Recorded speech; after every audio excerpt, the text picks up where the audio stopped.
ప్రభునామానికి మహిమ కలుగును గాక. కూడి వచ్చిన మీ అందరికీ, కర్మల ఆత్మీయ సహవాస సంఘ విశ్వాసులందరికీ మన ప్రభువును ప్రియరక్షకుడునైన యేసుక్రీస్తు వారి శ్రేష్టమైన నామములో శుభములు మరియు వందనాలండి. ఆదికాండం 39వ అధ్యాయాన్ని మనం ధ్యానం చేసుకుంటున్నాం. శోధనను జయించినటువంటి యోసేపును గురించి గత దినం మనం ధ్యానం చేసుకున్నాం. లోకంలో ఉన్న పిల్లలకు, దేవుని పిల్లలకి తప్పనిసరిగా శోధనలు వస్తాయి. అయితే శోధన సహించువాడు, జయించువాడు ధన్యుడు, వాడికి కిరీటం దేవుడిస్తాడు. యోసేపు కూడా 3 రకాలైనటువంటి శోధనలు వచ్చే అవకాశం ఉంది. ఒకటి ధన సంబంధమైన శోధన. పోతీఫర్ కలిగిన ఇల్లు, అతని పొలం, ఇదంతా కూడా ఈ ఆస్తి అంతటి మీద యోసేపుకి అధికారం వచ్చింది. పోతీఫరు ఆహారం తినడం తప్ప తనకేముందో, తనకేమి లేదో, తన ఇంట్లో ఏది ఉందో ఏది లేదో అతనికి తెలియదు. అంటే వాటి గురించి విచారించేవాడు కాదు. ఇవన్నీ కూడా యోసేపు అజమాయిషి కిందే ఉన్నాయి. ఇలాంటి సందర్భాల్లో ధనాన్ని సంపాదించుకోవాలి, వెనకేసుకోవాలి, దాచుకోవాలి, తప్పు లెక్కలు రాయాలి, ఇలాంటి ఆలోచనలు చాలామందికి సహజంగా వస్తూ ఉంటాయి. అయితే యోసేపు ఏమాత్రం ధనం మీద దృష్టి ఉంచినవాడు కాదు, నమ్మకంగా పనిచేశాడు. రెండవది అధికార సంబంధమైనటువంటి శోధన. అధికార సంబంధమైనటువంటి శోధన. అధికార సంబంధం అంటే స్వార్థ సంబంధమైన శోధన.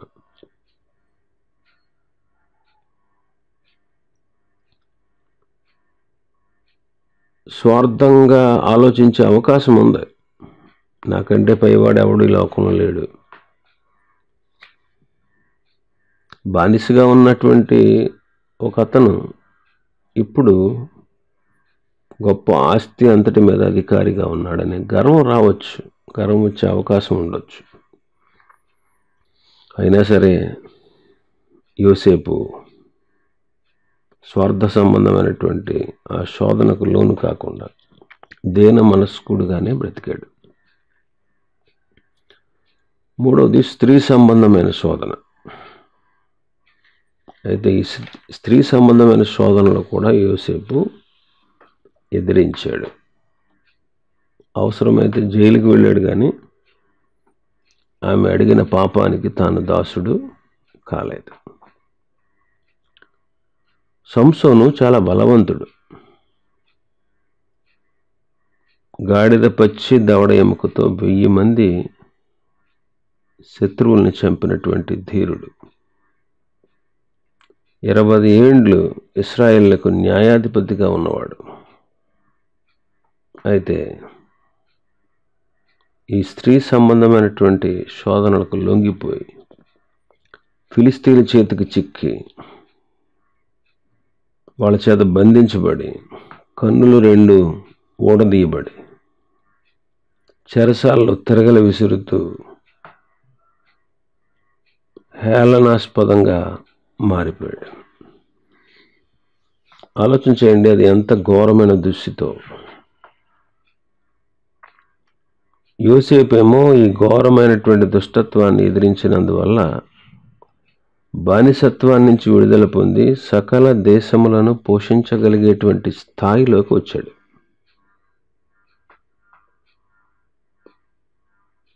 సకల దేశస్తులను పోషించగలిగే స్థాయిలోకి వచ్చాడు. అయితే సంసోను ఇలాంటి దుష్టత్వంలో చిక్కుకొని లోబడిపోయి తన మీద దేవుడు పెట్టిన గొప్ప అధికారాన్ని, ఆ అధికార స్థానాన్ని నుండి తొలగించబడి అంధుడుగా, తిరగల విసిరేవాడుగా, హేళనాస్పదంగా మారిపోయాడు. యవనస్తులు ఈ విషయాన్ని బాగా ఆలోచించాలి. ఈ ఘోరమైనటువంటి జారత్వం అనే పాపాన్ని అతి తీవ్రంగా ఎదిరించి యవనస్తులు అత్యధికమైన ఆశీర్వాదాలు పొందుకోండి. దావీదు కూడా చూడండి, ఈ ఘోర పాపానికి లోబడిపోయినందువల్ల తన కడుపును పుట్టిన 4 బిడ్డల్ని పోగొట్టుకున్నాడు. వాడు చనిపోవడానికి కారకుడు దావీదే. అంతేకాదు, రాజ్యాన్ని వదిలేసి కిరీటాన్ని పోగొట్టుకుని పాదరక్షలు కూడా లేకుండా ఏడుస్తూ పారిపోతూ దూషించబడుతూ షిమి అనేవాడు దుమ్మెత్తి పోస్తూ ఇలాంటి భయంకరమైనటువంటి శిక్షకు ఆపదలకు గురి అవడానికి, ఇంకా తన ఉపపత్నులు చెరపబడడానికి ఇశ్రాయేలీల్లో 20,000 మంది కూలిపోవడానికి కారకుడయ్యాడు. తర్వాత రాజ్యానికి వచ్చినా కానీ శాంతి సమాధానాలు లేనటువంటి రాజ్యంగా ఆ రాజ్యం తయారైపోయింది. ఇంకా మనం చూస్తే ఏలీ కుమారులు హోఫ్ని, ఫినెహాసులు ఈ ఘోర పాతకమునకు లోబడినందువల్ల ఇశ్రాయేలీల్లో 34,000 మంది చచ్చిపోవడానికి, ఏలీ వంశం సర్వనాశనం అవడానికి వాళ్ళు కారకులయ్యారు. ఈ పాపం చేసేటప్పుడు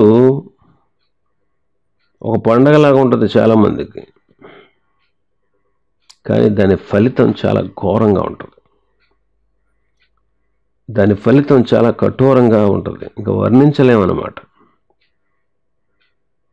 వర్ణించలేం. అయితే యోసేపు కాలంలో బైబిల్ లేదు, బోధకులు లేరు, సంఘ సహవాసాలు లేవు. ఇవేవీ లేకున్నప్పటికీ దుష్టత్వాన్ని ఎదిరించడం వల్ల, ఈ పాపాన్ని, ఈ జారత్వం అనేటువంటి పాపాన్ని ఎదిరించడం వల్ల 80 సంవత్సరాలు ఐగుప్తు దేశాన్ని ఏలాడు. 80 సంవత్సరాలు. కాబట్టి జారత్వం యొక్క ఫలితం ఎంత ఘోరంగా ఉంటుందో మనం గమనించి అలాంటి చెడుగును ఎదిరించడం వలన దేవుడే తన ఆశీర్వాదాలు మనకు అనుగ్రహిస్తాడని, ఆ ఆశీర్వాదాలు ఎంత ఆధిక్యమైనవో మనం ఆలోచించి, మరి ముఖ్యంగా యవనస్తులు అట్టి జారత్వానికి దూరంగా పారిపోవాలి. జారత్వం వలన నాశనమైపోయినటువంటి వాళ్ళు అనేకులు ఉన్నారు. నేటి దినాల్లో కూడా చాలా హత్యలు, చాలా కుటుంబాలు విచ్ఛిన్నం, చాలా కుటుంబాలు నీచమైనటువంటి స్థితికి దిగజారిపోవడానికి గల కారణాలు ఈ జారత్వం.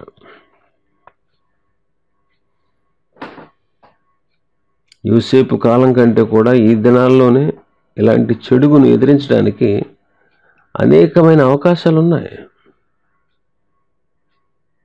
అనేకమైన అవకాశాలు ఉన్నాయి.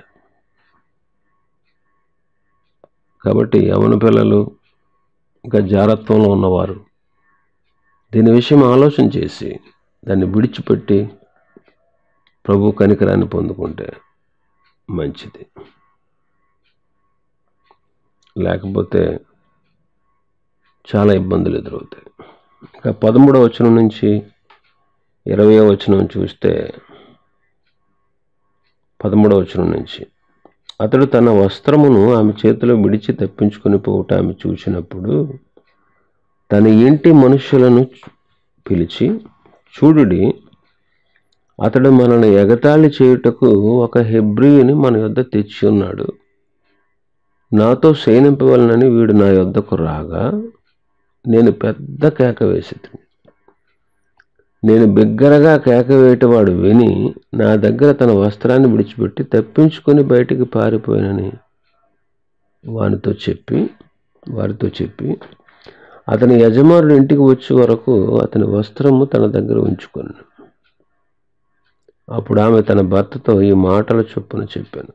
నీవు మన యొద్దకు తెచ్చిన హెబ్రీ దాసుడు నన్ను ఎగతాళి చేయుటకు నా యొద్దకు వచ్చును. నేను బిగ్గరగా కేక వేసినప్పుడు వాడు తన వస్త్రముల దగ్గర విడిచిపెట్టి తప్పించుకుని బయటికి పారిపోయినను. కాబట్టి అతని యజమానుడు, ఇట్లు నీ దాసుడు నన్ను చేసినని తన భార్య తనతో చెప్పిన మాటలు విన్నప్పుడు కోపముతో మండిపడి అతన్ని పట్టుకొని రాజు ఖైదీలు బంధింపబడు చెరసాలలో వేయించాను. అతడక్కడ చెరసాలలో ఉండెను. అన్యాయపు తీర్పు పొందినటువంటి యోసేపు. ఈ భాగంలో యోసేపు అన్యాయంగా తీర్పు పొంది చెరసాల పాలయ్యాడు. పోతిఫర్ భార్య యోసేపు మీద గొప్ప నింద మోపుతా ఉంది. ఆమె కోరిక తీర్చని కారణాన ఈ ఘోరమైన నింద యోసేపు మీద మోపుతా ఉంది. సహజంగానే ఇలాంటి దుష్ట స్త్రీలకున్న లక్షణాలు ఇవే. నిజంగా యోసేపు యొక్క యోగ్యతను చూసి యోసేపు మాట్లాడిన శ్రేష్టమైన మాటలకి తన మనసు మార్చుకొని చక్కబడవలసింది. కానీ అతని మాట వినకుండా యోసేపుని మరణానికి అప్పగిస్తూ ఉంది. యాక్చువల్గా చూస్తే ఆ యజమానుడు యోసేపు మీద కోప్పడి చెరసాలలో వేయించినట్లు చూస్తున్నాం. అసలు యోసేపును వాస్తవంగా చంపాలి. కానీ దేవుడు యోసేపును కనికరించి మరణము నుండి విడిపించాడని మనం చెప్పొచ్చు. సామెతల గ్రంథంలో 6వ అధ్యాయం, సామెతల గ్రంథం 6వ అధ్యాయం 34-35 వచనాలు. భర్తకు పుట్టు రోషము మహారౌద్రము గలది, ప్రతీకారము చేయు కాలమందు అట్టివాడు కనికరపడడు. ప్రాయశ్చిత్తం ఏమైనా నీవు చేసినను వాడు లక్ష్య పెట్టడు. ఎంత గొప్ప బహుమానాలు నీవు ఇచ్చినా వాడు ఒప్పుకోడు. జారత్వం గురించి చెప్తున్నాడు 32వ వచనంలోంచి. జారత్వం జరిగించేవాడు కేవలం బుద్ధిశూన్యుడు. ఆ కార్యం చేసేవాడు స్వనాశనాన్ని కోరుకుంటాడు. వాడు దెబ్బలకి అవమానాలకి పాత్రుడు. వాడికి కలుగు అపకీర్తి ఎప్పటికీ తొలగిపోదు. భర్తకు పుట్టు రోషం మహారౌద్రం కలిగినది, ప్రతీకారం చేయ కాలంలో అటివాడు కనికరపడడు. కానీ ఇక్కడ యోసేపును మరణానికి అప్పగించకుండా చెరసాలలో వేయించాడు. కాబట్టి అటువంటి రౌద్రాన్ని నుంచి దేవుడే అతన్ని తప్పించాడని మనం చెప్పచ్చు. బానిసలు ఏదైనా తప్పు చేస్తే యజమానులు చంపేస్తారండి. బానిసలను చంపినా సరే ఎలాంటి శిక్ష వారికి ఉండదు. కాబట్టి ఆ యజమానుడు యోసేపును చంపాల్సిందే, కానీ దేవుడే తప్పించాడు. యోబుకి ఎన్ని కష్టాలన్నా కలగజేయి, కానీ అతని ప్రాణాన్ని ముట్టుకోవద్దని దేవుడు సాతానుకు ఆజ్ఞాపించినట్టు దేవుడే యోసేపు ప్రాణాన్ని కూడా ఎవ్వరూ ముట్టకుండా ఆఫ్ చేశాడు. అందుకే యోసేపును పట్టుకొని చెరసాలలో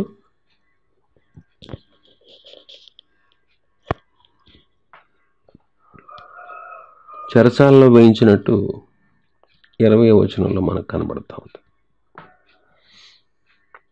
40వ అధ్యాయం 15వ వచనంలో యోసేపు అంటాడు, చూడండి, ఎలాగనగా నేను హెబ్రీయుల దేశంలో నుండి దొంగిలింపబడితిని, అది నిశ్చయము.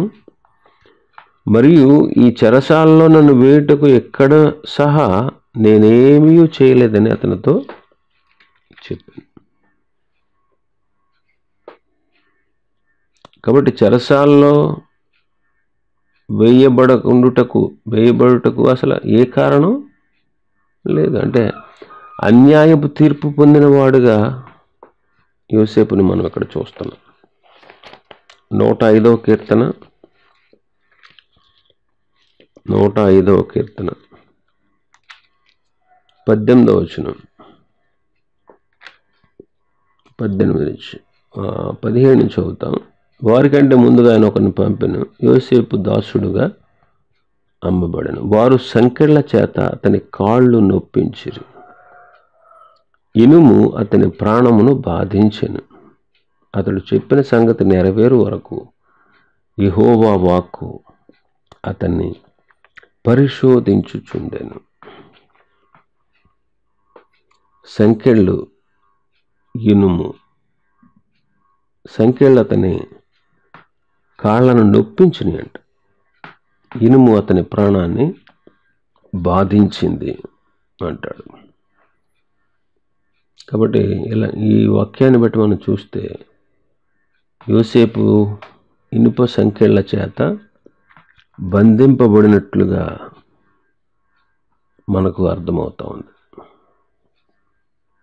యోసేపు మంచి చేసినందుకే అతన్ని బంధించారు. మంచి చేసినందుకు. మన ప్రభువైన యేసుక్రీస్తు వారు కూడా అన్యాయపు తీర్పు నొందినటువంటి వాడు. ఎందుకంటే యోసేపు ప్రభువైన యేసుక్రీస్తుకు సాదృశ్యంగా ఉన్నాడని ముందే చెప్పుకున్నాం కదా. యెషయా గ్రంథం 53:8. యెషయా గ్రంథం 53వ అధ్యాయం 8వ వచనం. అన్యాయపు తీర్పు నొందిన వాడై అతడు కొనుపోబడెను. అతడు నా జనుల అతిక్రమమును బట్టి మొత్తబడెను కదా. సజీవుల భూమిలో నుండి అతడు కొట్టివేయబడెను. అయినను అతని తరం వారిలో ఈ సంగతి ఆలోచించిన వారెవరు? అన్యాయపు తీర్పు నొందిన వాడై కొనిపోబడెను. యోసేపు ఆ భ్రష్టత్వానికి లోబడిపోయి ఉంటుంటే ఈ శిక్ష లేకుండా పోను. ఆ దుష్టత్వానికి లొంగిపోయి ఉంటే అసలు ఈ శిక్ష లేకుండా పోను. కానీ యోసేపు ఒకవేళ ఆ భ్రష్టత్వానికి ఆ దుష్టత్వానికి లొంగిపోయి ఉంటే యోసేపు ఇంకెక్కడ బైబిల్లో కనబడేవాడు కాదు. యోసేపు ఆ దుష్టత్వాన్ని ఎదిరించినందువల్లే ఆ బంధకాల్లో పడ్డాడు. అపొస్తలుడైన పౌలు అంటాడు, సువార్త ప్రకటించినందుకే నేను ఈ గొలుసులతో బంధించబడి ఉన్నాను, గొలుసులతో కట్టబడ్డానంటాడు. అపొస్తల కార్యములు 28వ అధ్యాయం 20వ వచనంలో.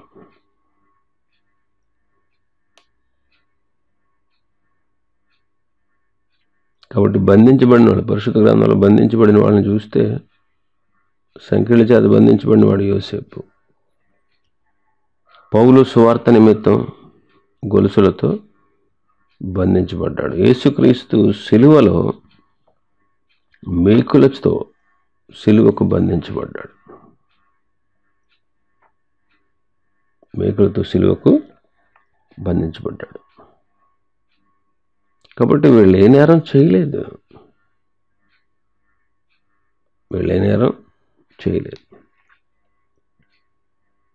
అయినా సరే బంధించబడ్డారు. అందుకే పౌలు గారు అంటాడు తిమోతి పత్రికలో, ఓ తిమోతి, క్రీస్తు యేసునందు సద్భక్తితో బ్రతకనుద్దేశించేవారు హింస పొందుతారు అంటాడు. కాబట్టి సద్భక్తితో బ్రతకనుద్దేశించే వాళ్ళకి ఇలాంటి హింసలు కలుగుతూ ఉంటాయి.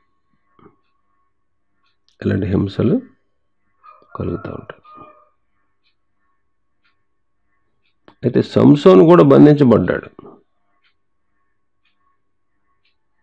అయితే ఇతని బంధకాలకి వీళ్ళ బంధకాలకి తేడా ఉంది. సద్భక్తితో బ్రతికి వాళ్ళు బంధించబడ్డారు, పౌలు యోసేపులు. కానీ సంసోను పాపంలో పడినందువల్ల ఆ బంధకాలతో బంధించబడ్డాడు. ఇంకా మనం చూస్తే యోసేపుకి గొప్ప అపనింద వచ్చింది.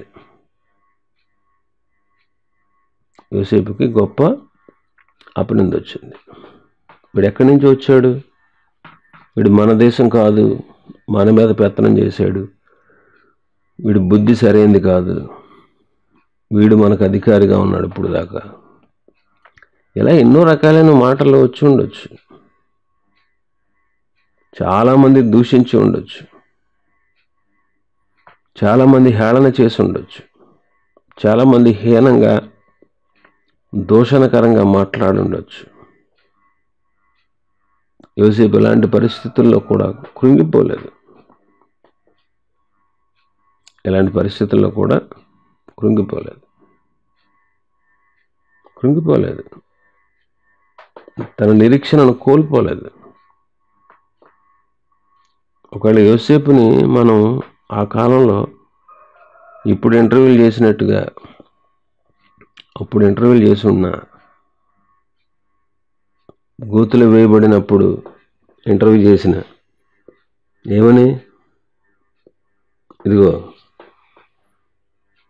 నువ్వు ఒకప్పుడు కలగన్నావు కదా, నీ పని నిలబడినట్టు, మిగిలిన వాళ్ళు 11 పనులు పండుకోబెట్టినట్టు, సూర్యచంద్ర నక్షత్రాలు నీకు నమస్కారం చేస్తున్నట్టు కల వచ్చింది కదా. అది ధైర్యంగా, అది గొప్పగా అందరికీ చెప్పావు కదా. ఇదేంటి ఇప్పుడు గోతులో పడ్డావేంటి? నువ్వు కన్న కళ ఏమైపోయింది? నువ్వు చెప్పిన కళలో నిజమేనా ఇంతకే?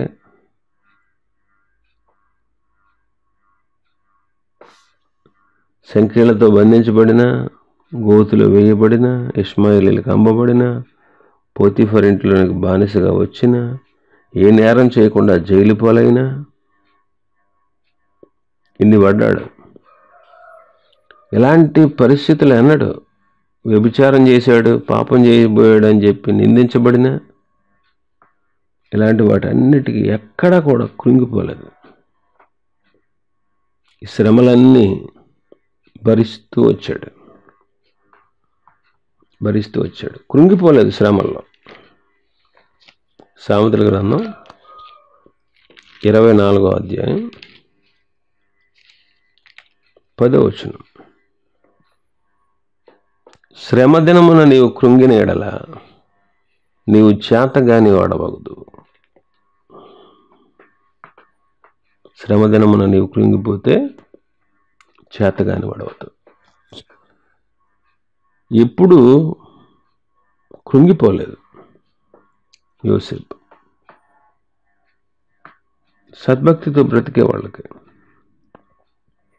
దేవుని పని చేసే వాళ్ళకి, నమ్మకంగా బ్రతికే వాళ్ళకి, యథార్థంగా జీవించే వాళ్ళకి ఇవి కామనేనండి. ఇవి కామనే. చాలాసార్లు మనం చూస్తూ ఉంటాం. చాలాసార్లు భక్తిగా, యథార్థంగా, పరిశుద్ధంగా, నీతిగా బ్రతుకుతూ ఉండే వాళ్ళని వెనకాల కామెంట్ చేసేవాళ్ళు, వాళ్ళ గాలి తీసేసేవాళ్ళు, వాళ్ళని ఇబ్బందులు పెట్టేవాళ్ళు, వాళ్ళని బాధ పెట్టేవాళ్ళు, వాళ్ళ మీద లేనిపోనివి చెప్పేవాళ్ళు, వాళ్ళని డిస్కరేజ్ చేసేవాళ్ళు, వాళ్ళని హేళన చేసేవాళ్ళు, వాళ్ళ విశ్వాసాన్ని దెబ్బతీసేవాళ్ళు ఎంతోమంది ఉంటారు.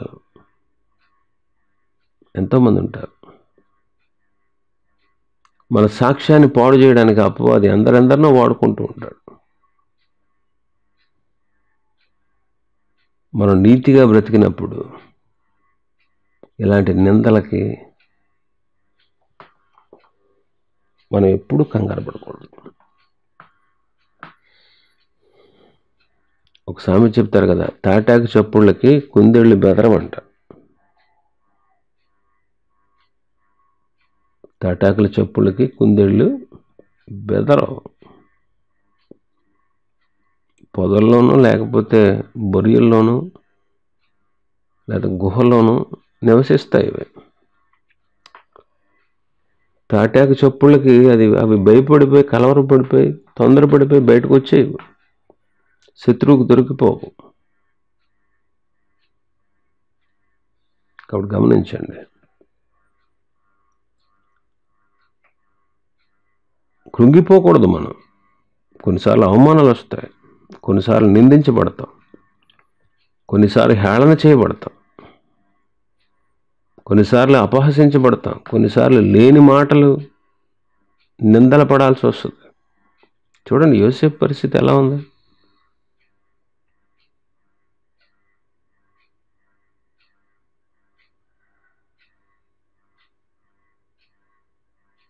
ఇంటంతటికి అధికారిగా ఉన్నటువంటి అతన్ని ఎంత నీచంగా చూస్తారు, ఎంతమంది హేళన చేసుంటారు, ఎంతమంది నీచంగా మాట్లాడుంటారు, ఎంతమంది దోషణకరంగా మాట్లాడుంటారు. ఆయన యోసేపు వాటన్నిటిని బట్టి కృంగిపోయేవాడు కాదు. చూడండి చాలాసార్లు ఒక చిన్న చిన్న మాటలకి చాలామంది కృంగిపోతూ ఉంటారు. ఒక్కసారి తిట్టిన దానికే ఏదైనా హేళన ఎదురైనా, అపనింద పడాల్సి వచ్చినా, దూషించబడాల్సి వచ్చినా, ద్వేషించిన చాలామంది కృంగిపోతూ ఉంటారు. ఆ అవమానాన్ని తలుచుకుని కృంగిపోతూ ఉంటారు. ఇక్కడ దేవుని వాక్యం చెప్పేది ఏంటంటే, శ్రమ దినంలో నీవు కృంగిపోతూ వస్తే నువ్వు చేతగాని వాడు అయిపోతావు. కాబట్టి యోసేపు కృంగిపోయినవాడు కాదు. ఆ తర్వాత కాలంలో యోసేపు సింహాసనం మీదకి వచ్చాడు. యోసేపుకి అధికారం వచ్చింది. యోసేపు ఐగుప్తు దేశానికి ఏలికగా నియమించబడ్డాడు. అప్పుడు నిందించబడిన వారంతా కూడా చాలామంది సిగ్గుపడి ఉండొచ్చు. పోతీఫర్ భార్య కూడా యోసేపు విషయం చూసి చాలా సిగ్గుపడి ఉండొచ్చు.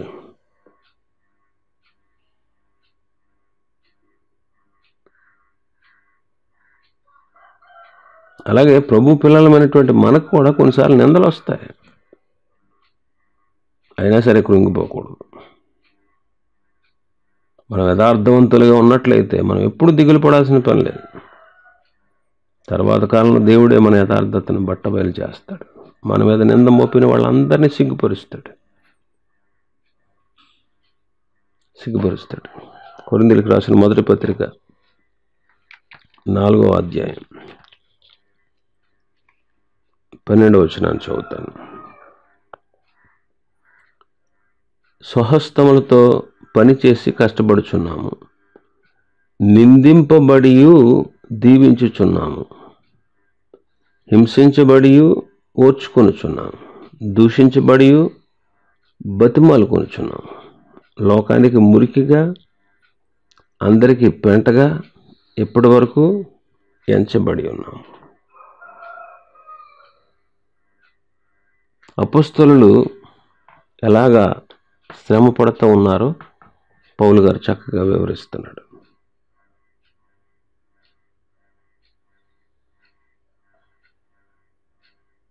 మేము అపొస్తలులు అందరికంటే కడపట మేము ఉంచబడ్డాం. మేము లోకానికి, దేవదూతలకి వేడుకగా, మనుషులకి వేడుకగా ఉన్నాం. మేము క్రీస్తు నిమిత్తం వెర్రివాళ్ళం. మేము బలహీనులం, మేము ఘనహీనులం.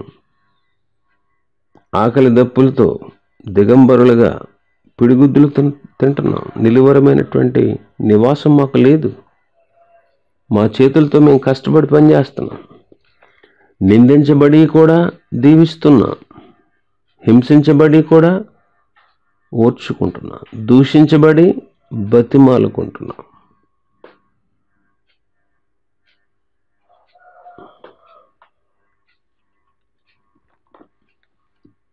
కాబట్టి ఈ రీతిగా నిందించబడిన, దూషించబడిన, హింసించబడిన, ద్వేషించబడిన ఓర్చుకుంటూ ప్రభు కొరకు మనం ముందుకు కొనసాగాలి. ఇంకా మనం చూస్తే 21వ వచనం నుంచి 23వ వచనం వరకు మన భాగంలో 39వ అధ్యాయం ఆదికాండం 21 నుంచి. అయితే యెహోవా యోసేపునకు తోడై ఉండి అతని యందు కనికరపడి అతని మీద ఆ చెరసాల యొక్క అధిపతికి కటాక్షము కలుగునట్లు చేశాను. చెరసాల అధిపతి చెరసాలలో ఉన్న ఖైదీలందరినీ యోసేపు చేతికి అప్పగించాడు. వారు అక్కడ ఏమి చేసిరో అదంతయు అతడే చేయించువాడు. యెహోవా అతనికి తోడై ఉండెను కనుక ఆ చెరసాల అధిపతి అతని చేతికి అప్పగింపబడిన దేనిని గూర్చి విచారణ చేయకుండెను. అతడు చేయనిది యావత్తు యెహోవా సఫలమగునట్లు చేశాను. దేవుడు యోసేపుకు తోడై ఉన్నాడు. అతని యందు కనికరపడ్డాడు. అతని మీద చెరసాల అధిపతికి కటాక్షము కలిగేటట్లు చేశాడు అంటాడు. యోసేపు చెరసాలలో ఉన్నా సరే దేవుడు యోసేపుకు తోడుగా ఉన్నాడు. నిజమే, దేవుడు తన పిల్లలను ఎలాంటి అగ్ని వంటి శ్రమల్లో ఉన్నా దేవుడు వారితో ఉండి ఆ శ్రమలలో వాళ్ళు కాలిపోకుండా, నాశనమైపోకుండా, పాడైపోకుండా కాపాడగలిగినటువంటి దేవుడు. నిర్గమకాండం 3వ అధ్యాయం. నిర్గమకాండం 3వ అధ్యాయం 6వ వచనం నుంచి, మరియు ఆయన, నేను నీ తండ్రి దేవుడును, అబ్రహాము దేవుడును, ఇస్సాకు దేవుడును, యాకోబు దేవుడును అని చెప్పగా మోషే తన ముఖము కప్పుకొని దేవుని వైపు చూడవెరచను. మరియు యెహోవా ఇట్లనెను, నేను ఐగుప్తులో ఉన్న నా ప్రజల బాధను నిశ్చయముగా చూచి తిని, పనులలో తాము కష్టపెట్టు వారిని బట్టి వారు పెట్టిన మొరను వింటిని. వారు దుఃఖములు నాకు తెలిసే ఉన్నవి. కాబట్టి ఐగుప్తుల చేతుల నుండి వారిని విడిపించుటకు ఆ దేశంలో నుండి విశాలమైన మంచి దేశమును, కనుక కనానీయులు, హిత్తీయులు, అమోరీయులు, ఫెరజీయులు, హెబీలు, యెబూసీయులు నివాస స్థానమైన పాలు తేనెలు ప్రవహించే దేశమునకు వారిని నడిపించుటకు దిగి వచ్చి ఉన్నాను అంటాడు. వాళ్ళని విడిపించడానికి, వాళ్ళని రక్షించడానికి, వాళ్ళని నడిపించడానికి, పాలు తేనెలు ప్రవహించే దేశంలో ప్రవేశపెట్టడానికి వారి బాధను చూశాను, వారి కష్టాన్ని చూశాను, వారి శ్రమను చూశాను. కాబట్టి వాళ్ళని విడుదల చేయడానికి నేను దిగి వచ్చాను అంటాడు ప్రభు. దిగి వచ్చాను. కాబట్టి దేవుడు వారితో ఉండి ఇశ్రాయేలీయులు పడుతున్నటువంటి ఆ మహాశ్రమల్లో నుండి దేవుడు వారిని విడిపించాడు. విడిపించడానికి దిగి వచ్చాను అంటున్నాడు. ఇంకా షడ్రకు, మేషకు, అబేద్నెగోల్ని అగ్నిగుండంలో వేసినప్పుడు అప్పటికీ దేవుడు వారికి తోడుగా ఉండి వాళ్ళని అగ్నిగుండాల నుంచి, ఆ అగ్ని వలన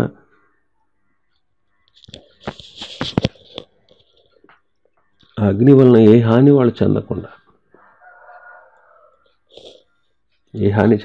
వాళ్ళని బయటికి తప్పించి రక్షించాడు.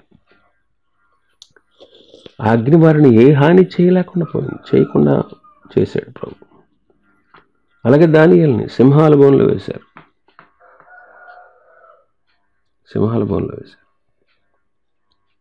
దానియేలుని కూడా దేవుడు కాపాడాడు.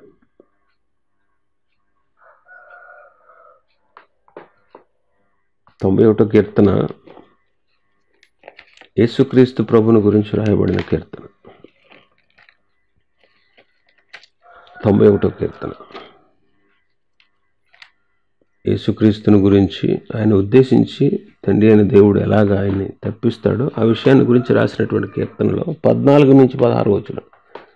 అతడు నన్ను ప్రేమించున్నాడు కనుక నేను అతను తప్పించేదను. అతడు నా నామం ఎరిగిన వాడు కనుక నేను అతన్ని కనపరిచేదను. అతడు నాకు మొర్రపెట్టగా నేను అతనికి ఉత్తరం ఇచ్చేదను. శ్రమలో నేను అతనికి తోడైండేదను. అతను విడిపించి అతను గొప్ప చేసేదను. దీర్ఘాయువు చేత అతను తృప్తిపరిచేదను. నా రక్షణ అతనికి చూపించాడు. దేవుని ప్రేమించే వారికి కలిగే మేళ్ళు అన్నమాట. దేవుని ప్రేమించే వారికి కలిగే మేళ్ళు. శ్రమలో తోడుగా ఉంటాడు. మనం ప్రార్థిస్తే మనం ఆలకిస్తాడు. దీర్ఘాయువు చేత మనం తృప్తిపరుస్తాడు. ఆయన రక్షణ మనకు చూపిస్తాడు. కాబట్టి ఈ రీతిగా యోసేపు మీద కనికరపడి, యోసేపుకు తోడై ఉండి, చెరసాల నాయకునికి అతని మీద కటాక్షం కలిగేటట్లు దేవుడు చేశాడు.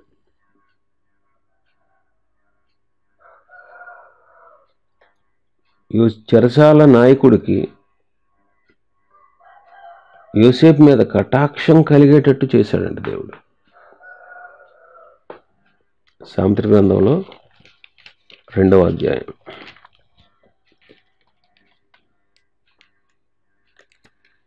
21వ అధ్యాయం, క్షమించాలి, 21వ అధ్యాయం 1వ వచనం. యెహోవా చేతిలో రాజు హృదయము నీటి కాలువల వలె ఉన్నది,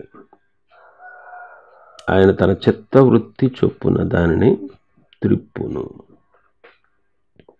దేవుని చేతిలోనట రాజు హృదయం ఎలా ఉంది? నీటి కాలువలాగా ఉందంట. నీటి కాలువలాగా. నీటి కాలువలో మనం ఎలా కావాలంటే అలా త్రిప్పొచ్చు, ఎలా కావాలంటే అలా తవ్వుకోవచ్చు. అలాగే దేవుడు తన చిత్తవృత్తి చొప్పున రాజు హృదయాన్ని త్రిప్పగలడు. కాబట్టి చెరసాల నాయకుడి యొక్క మనసులో యోసేపుకి కటాక్షం కలిగేటట్టు ప్రభు చేశాడు ఆ పని. దేవుడు తన చిత్త ప్రకారంగా అధిపతుల హృదయాన్ని త్రిప్పగలడు. అలాగే ఇశ్రాయేలీయులకి ఎడల ఐగుప్తీయులకి కటాక్షము కలిగేటట్టు చేశాడంట. ఇశ్రాయేలు ఎడల ఐగుప్తీయులకి కటాక్షం కలిగేటట్టు చేశాడు. అందుకే వాళ్ళు వెళ్ళిపోయేటప్పుడు వాళ్ళు ఎన్నో ఇచ్చి పంపిస్తారు. నిర్గమాకాండం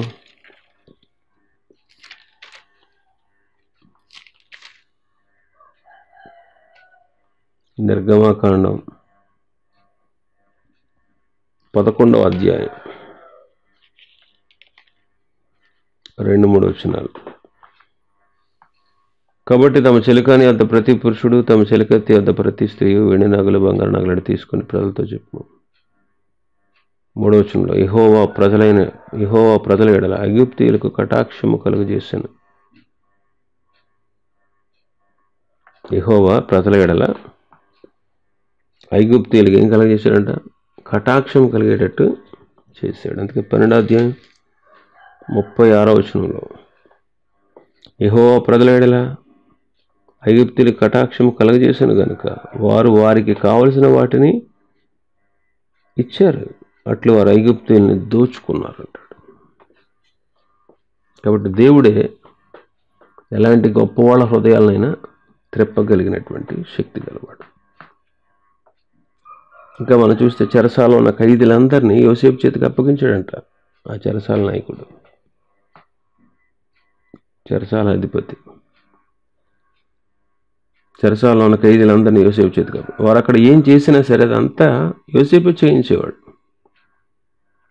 యథార్థవంతులు ఎక్కడున్నా సరే వారికి ప్రముఖ స్థానం లభిస్తుంది. కుటుంబంలో యోసేపు తండ్రికి ముఖ్యుడిగా ఉన్నాడు. పోతీఫర్ ఇంట్లో యోసేపు అందరికంటే పైవాడుగా ఉన్నాడు. చెరసాలలో కూడా యోసేపే సమస్తమును చేయించేవాడుగా ఉన్నాడు. అందుకే అతడు చేసినదంతా కూడా యెహోవా సఫలమగునట్లు చేశాను అంటాడు. మనం కూడా దేవుని దృష్టికి యథార్థంగా నమ్మకంగా ప్రవర్తించినట్లయితే మన మీద అనేకులకి కటాక్షం కలిగేటట్లుగా ప్రభు చేయగలడు. మన పై అధికారులకు మన మీద కటాక్షం కలగజేయగలడు. మనం చేసేదంతా కూడా సఫలమయ్యేటట్లు చేయగలడు. మనం చేసేదంతా కూడా సఫలమయ్యేటట్టు చేయగలడు.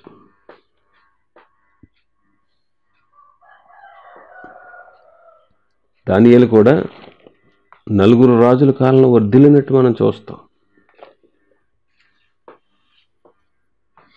కాబట్టి మన జీవితంలో మనం ప్రభు మీద ఆధారపడి ప్రభువుకి ఇష్టలుగాను ప్రభు ఎదుట యోగ్యులుగాను మనం ప్రవర్తిస్తూ ఉంటే ప్రభు మనల్ని ఆశీర్వదిస్తాడు. కాబట్టి యోసేపు ఎలాంటి పరిస్థితులు గుండా ప్రయాణం చేస్తున్నా సరే దేవుడు యోసేపుకు తోడై ఉండి అతని ఉన్నతమైనటువంటి స్థితిలోనికి ఆశీర్వాదంగా అతను నడిపిస్తూ మనం చూస్తూ ఉన్నాం. అతను నడిపించడం మనం చూస్తున్నాం. కాబట్టి అట్టి ధన్యత మనం కూడా యథార్థంగా జీవించి ప్రభు ఇచ్చేటువంటి ధన్యతకు మనం పాత్రలు అవుదాం. దేవుడి మాటలు దీవించునుగాక.